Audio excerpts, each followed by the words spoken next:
dalam nama Yesus Kristus, pagi hari ini kami kembali lagi di staf Kupang untuk mengikuti perkuliahan filsafat pendidikan agama Kristen.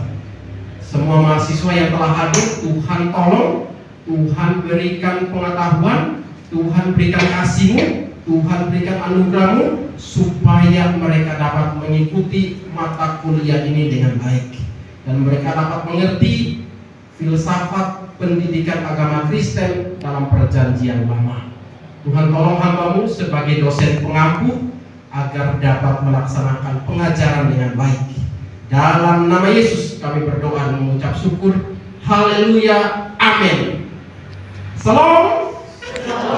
Ya, sebelum kita mulai mata perkuliahan kita akan absen dulu ya. Silakan tanda tangani absennya. Cara berdiri. Ya, perhatikan namanya masing-masing. Jangan sampai tanda tangan di orang lain punya absen.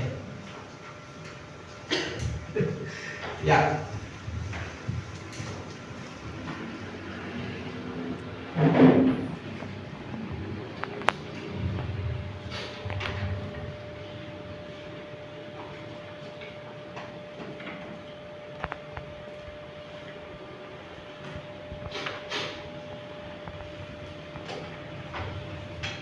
Oke ya, sambil absen, para mahasiswa melihat silabus atau rencana pembelajaran kita, rencana pembelajaran semester ini, ya. Jadi rencana pembelajaran staf atau Sekolah Tinggi Agama Kristen Kupang di program studi S1 Pendidikan Agama Kristen. Itu yang harus kita capai dalam semester ini. Nanti perhatikan di sini ya. Filsafat pendidikan agama Kristen ini perlu kita capai, yaitu menunjukkan sikap tanggung jawab atas pekerjaan di bidang keahlian secara mandiri. Yang kedua, menguasai yang terkait dengan pengetahuan dan pemahaman tentang filsafat pendidikan agama Kristen dalam perjanjian lama.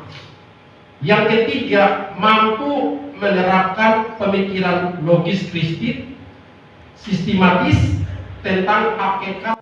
Ini merupakan tujuan pembelajaran kita di semester ini. Ya. Jadi, saudara-saudara mahasiswa, anak semua harus memahami apa yang menjadi tujuan daripada filsafat itu sendiri. Mari kita masuk dalam materi kita yang saya sudah kemas dalam PowerPoint. Ya.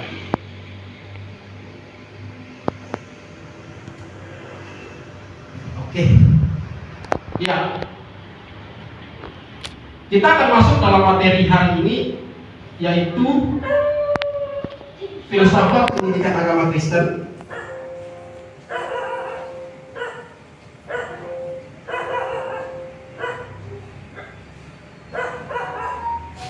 Filsafat pendidikan agama Kristen dalam perjanjian lama. Ya. Dosen pengampunya Samsoni Yosua Daud Patola MPD. Ya. Mari kita lihat materi yang pertama tentang pengertian filsafat pendidikan agama Kristen.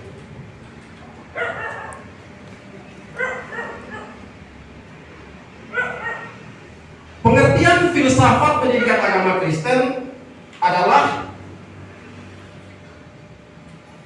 dalam buku Imam Brigid yang berjudul Filsafat Pendidikan. Filsafat pendidikan adalah ilmu pendidikan yang bersinergi dengan filsafat atau filsafat yang diterapkan dalam usaha pemikiran dan pemecahan mengenai masalah pendidikan. Filsafat pendidikan berasal dari dua kata, yaitu kata filsafat dan kata pendidikan. Filsafat pendidikan berasal dari bahasa Yunani philos yang memiliki arti kecintaan dan sophia yang memiliki arti kebijaksanaan. Jadi saudara-saudara, mahasiswa semua, filsafat ini memiliki arti. Yang pertama, philos, artinya kecintaan, dan sophia, artinya kebijaksanaan. Jadi secara umum, pengertian filsafat itu dapat kita simpulkan sebagai berikut. Ya. Jadi jika diterjemahkan dari dua kata ini, maka filsafat dapat diartikan sebagai kecintaan akan kebijaksanaan. Jika diartikan secara lengkap, maka filsafat dapat diartikan sebagai kajian mendalam yang dilakukan terhadap ilmu pengetahuan didasarkan atas kecintaan seorang terhadap ilmu pengetahuan tersebut. Dalam hal ini adalah pendidikan agama Kristen. Nah, itu pengertian secara umum dari filsafat. Ya. Filsafat itu artinya sebuah kecintaan akan sebuah kebijaksanaan. Kecintaan akan sebuah kebijaksanaan. Dan hari ini, di semester ini kita akan membahas dalam pertemuan ini, topik pembahasan kita hari ini adalah filsafat pendidikan agama Kristen dalam Perjanjian Lama. Jadi segala sesuatu yang berkaitan dengan pendidikan itu dimulai dari Perjanjian Lama. Ya.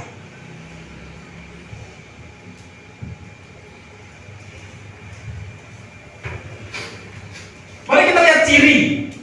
Ya, ciri dari pendidikan agama Kristen dalam Perjanjian Lama. Artinya kita melihat ciri filsafat pendidikan dalam Perjanjian Lama.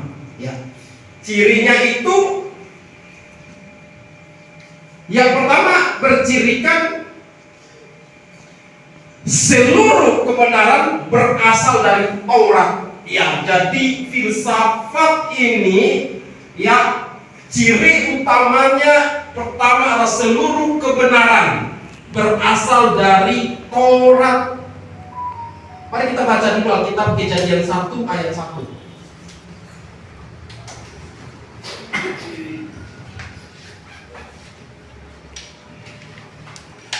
Tolong dibaca dengan keras. Kejadian pasal 1 ayat 1, putra.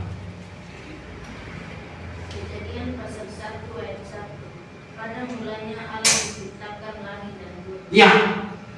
Jadi filsafat itu dimulai dari pada mulanya Allah berkarya menciptakan langit dan bumi.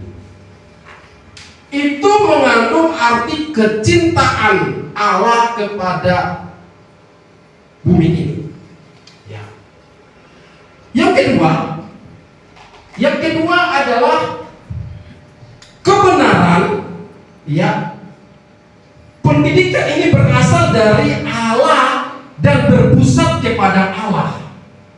Yang pertama adalah kebenaran, seluruh kebenaran itu berasal dari Taurat yang merupakan standarisasi. Dan yang kedua, pendidikan berasal dari Allah dan berpusat kepada Allah.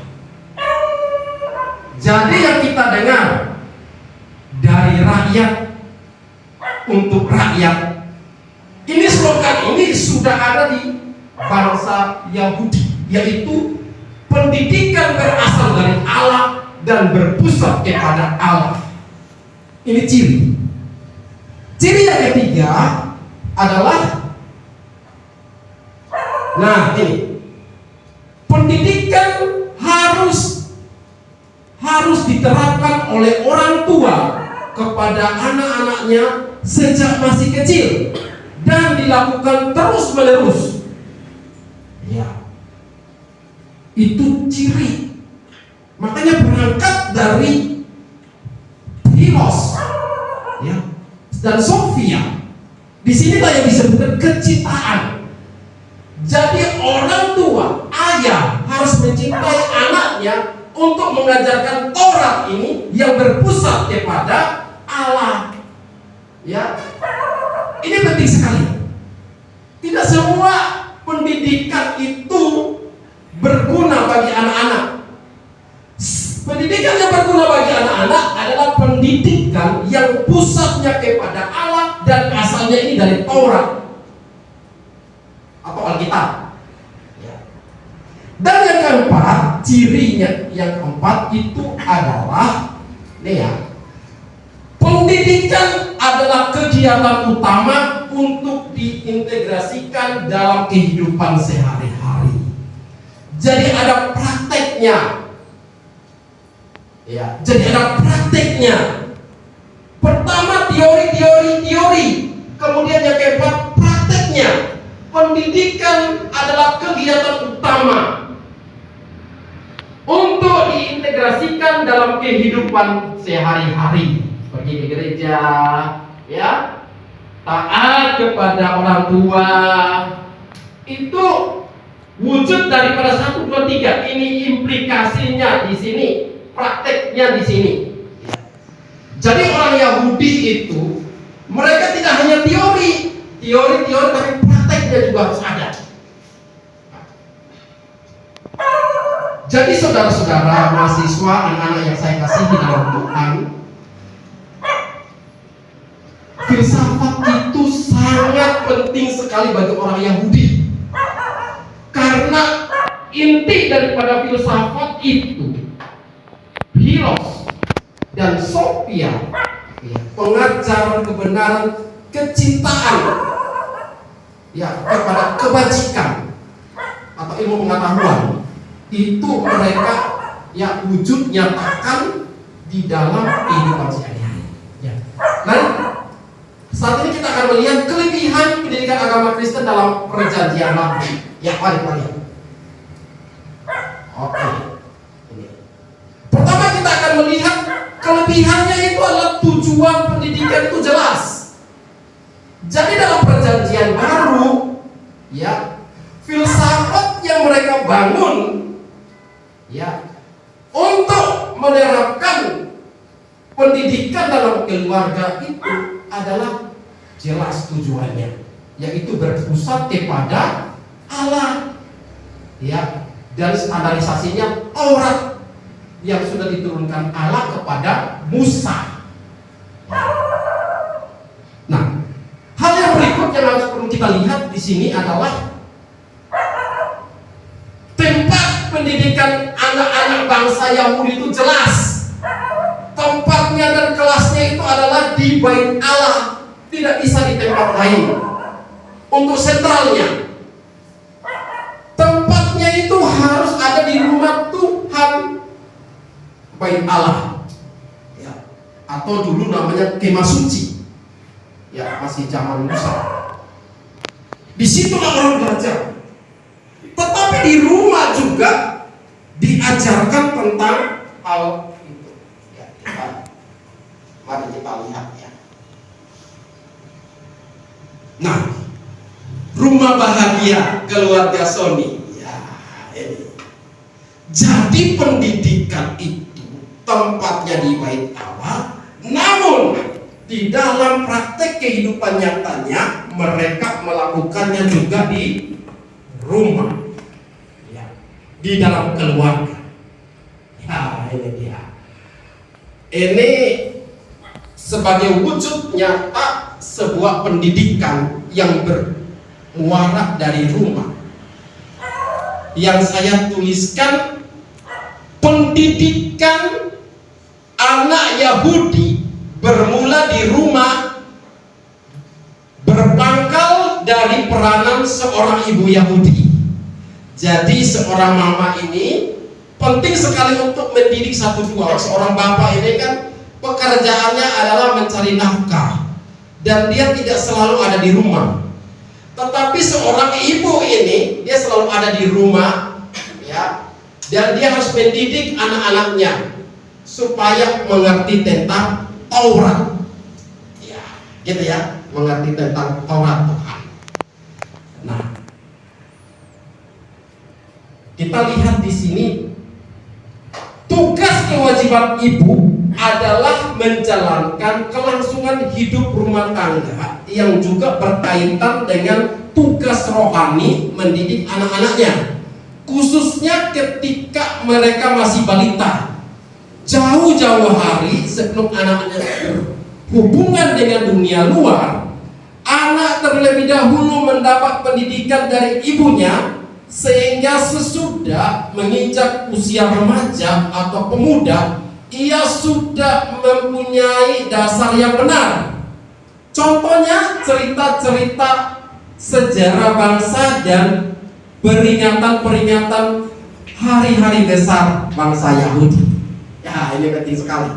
Jadi anak-anak semua, para mahasiswa, kalau nanti sudah berumah tangga, punya istri, punya suami dan punya anak, pendidikan itu bukan dimulai dari sekolah, tetapi dari rumah, ya, dari rumah, dan sentralnya menuju ke gereja.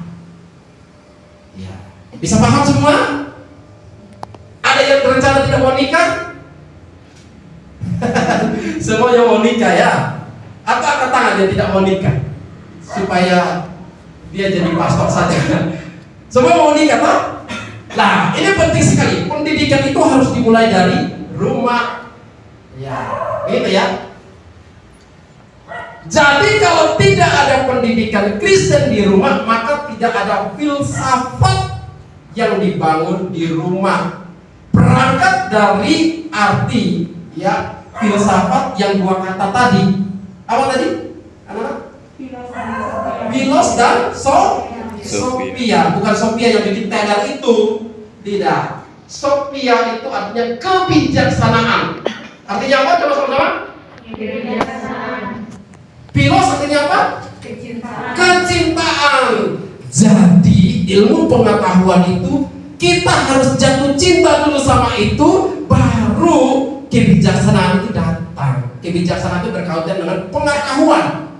Ya, kita lanjut.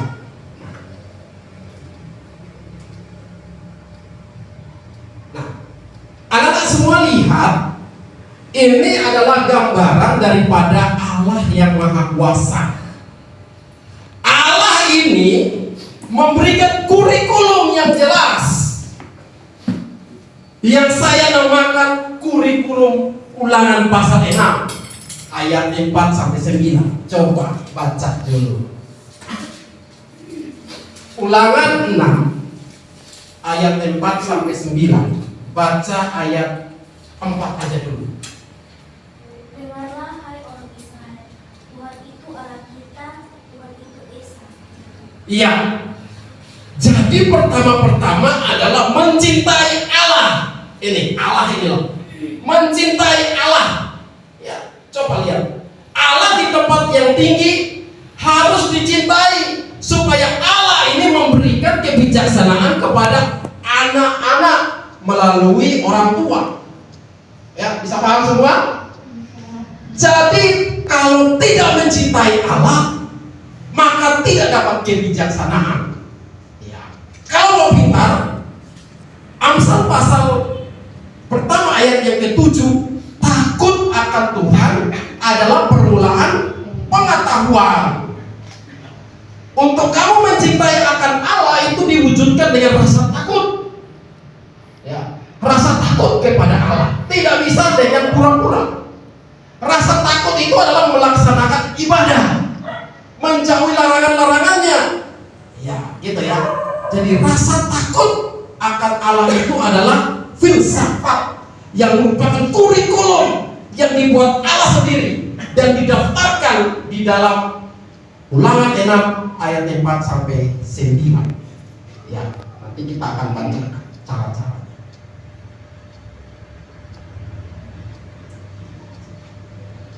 Kita lihat Ulangan pasal 6 ayatnya yang ke-9. Menjadi pusat pengajaran pendidikan agama Kristen. Ya, ini sentralnya, karena ini ketetapan Allah. Dengarlah hai Israel, Tuhan itu Allah kita, Tuhan itu Esa. Ayat ini disebut dengan sema, ya, artinya pengakuan iman. Sema itu artinya pengakuan iman. Ini sakral dan harus diajarkan kepada anak-anaknya. Ya. Artinya orang Yahudi, agama Yudaisme harus mendengarkan ayat ini dan mempraktekannya.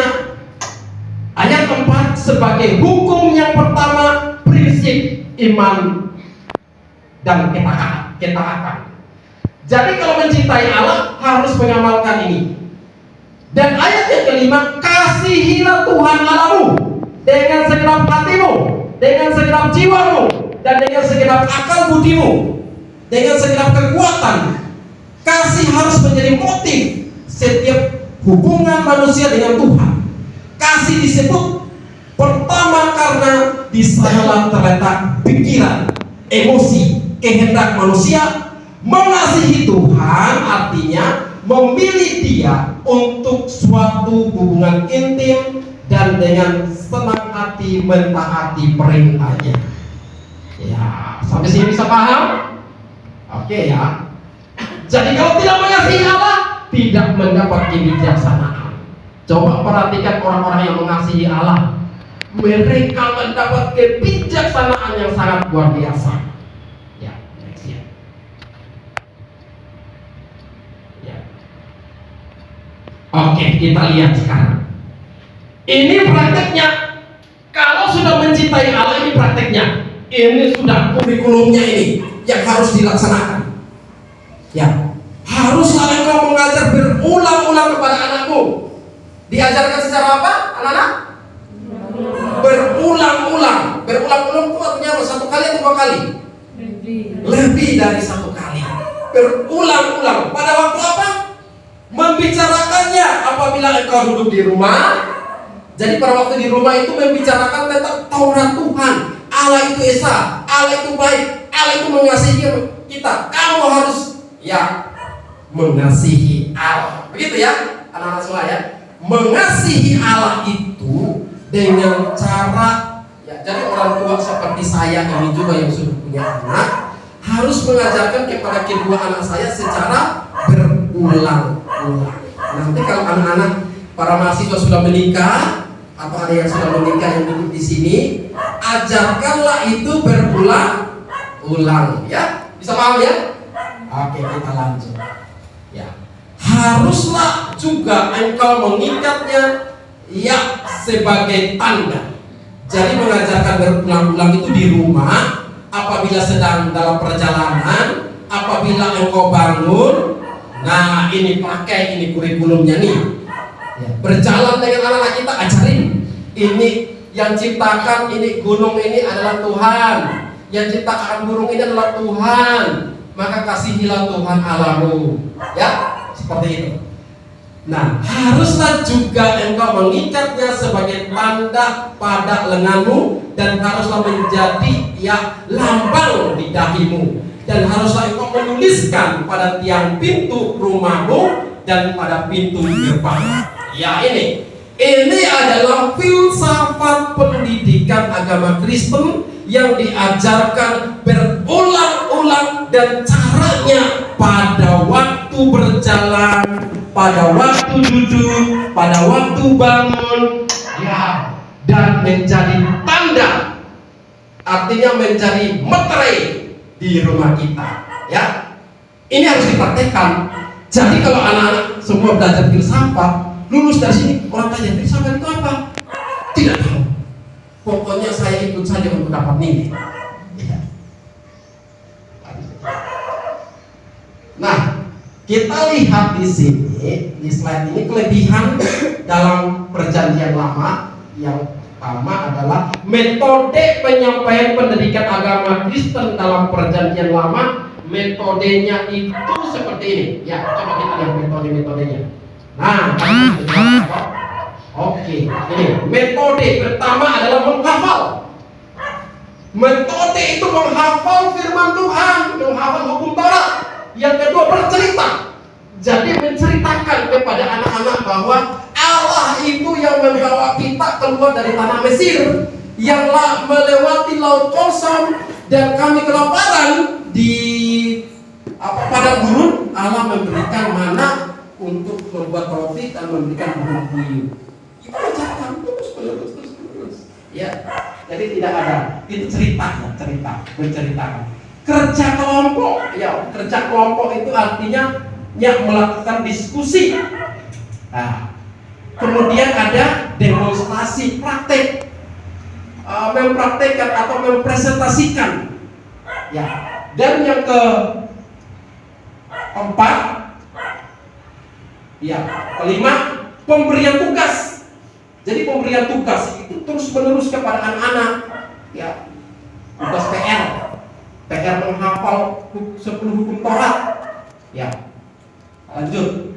Nah, ini inquiry atau pengetahuan, ada evaluasi nanti.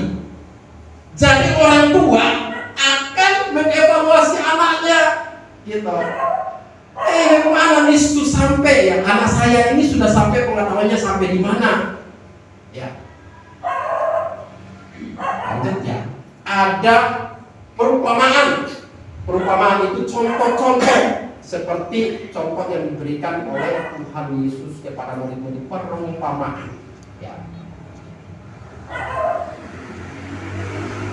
Oke, kita lihat di sini kelebihan yang kedua adalah pendidikan dilakukan sejak anak-anak.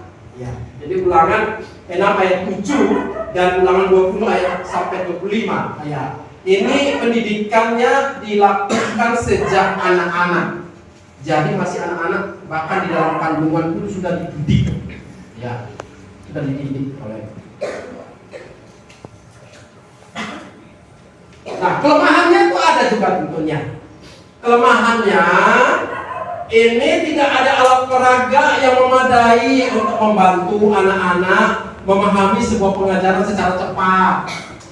Tidak ada alat peraganya, tidak dibuatkan alat peraga seperti kalau nanti anak-anak praktek di sekolah TPL, nanti ada alat peraga, misalnya cerita tentang Yunus, perahunya mana, ya. Kemudian pengajaran yang kuat dan radikal menumbuhkan mental atau orang-orang yang tidak bersunat atau yang tidak melakukan hukum Taurat.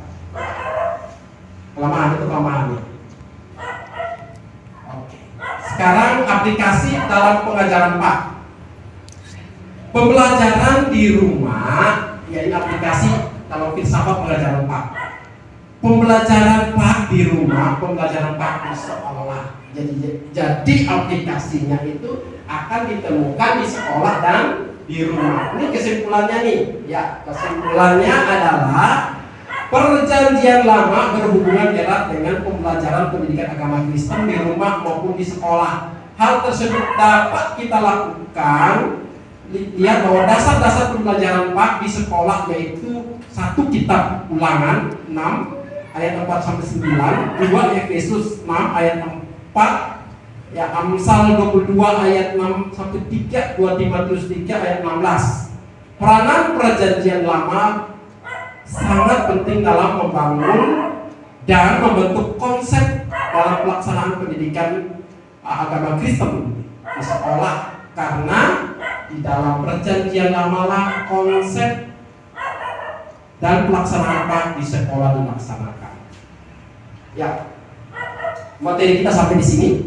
Saya ingin tanya jawab untuk 3 orang penanya. Silakan. Mungkin ada yang belum mengerti, silakan ditanyakan. Waktu kita cuma 4 menit, jadi tanyakan dari sekarang.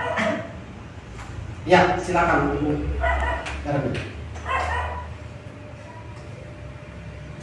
Terima kasih untuk kesempatan yang diberikan kepada saya. Terima kasih untuk materi yang sudah Bapak bawakan hari ini. Ada beberapa hal yang belum saya mengerti dan ingin saya tanyakan, yaitu pertanyaan saya adalah bagaimana bentuk pengajaran filsafat di dalam Perjanjian Lama. Terima kasih. Ya, satu pertanyaan yang bagus dari Bu Yarni. Gini, bentuk pengajaran Pak, ya, untuk filsafat Perjanjian Lama itu bentuknya adalah mengajarkan itu berulang-ulang kali, dan dasarnya itu Ulangan pasal 6 itu yang kurikulumnya itu udah jelas, itu datangnya dari Allah sendiri. Jadi bentuknya di rumah diajarkan berulang-ulang karena dulu belum ada sekolah, ya. Kemudian di bait Allah, di kemah suci itu diajarkan lagi oleh para imam kepada anak-anak. Jadi bentuknya itu adalah teori dan praktekum. Ya, bisa paham ya? Teori dan praktek. Tidak hanya teori, tapi intinya adalah kepada takut akan Tuhan. Ya itu. Bentuknya itu teori dan praktek, muaranya itu takut kepada Tuhan. Supaya nanti dapat itu arti daripada Philos dan Sophia. Ya. Ada yang lain? Silakan. Oke. Baik, terima kasih. Saya ingin bertanya, apa dasar filsafat pendidikan agama Kristen dalam pendidikan? Oh iya, puji Tuhan. Terima kasih. Dasarnya pendidikan filsafat pendidikan agama Kristen dalam PL itu Perjanjian Lama ini dasarnya. Kitab Ulangan 6 ya ayat 4 sampai 9. Kemudian tadi yang sudah kita baca Kejadian pasal 1 ayat 1.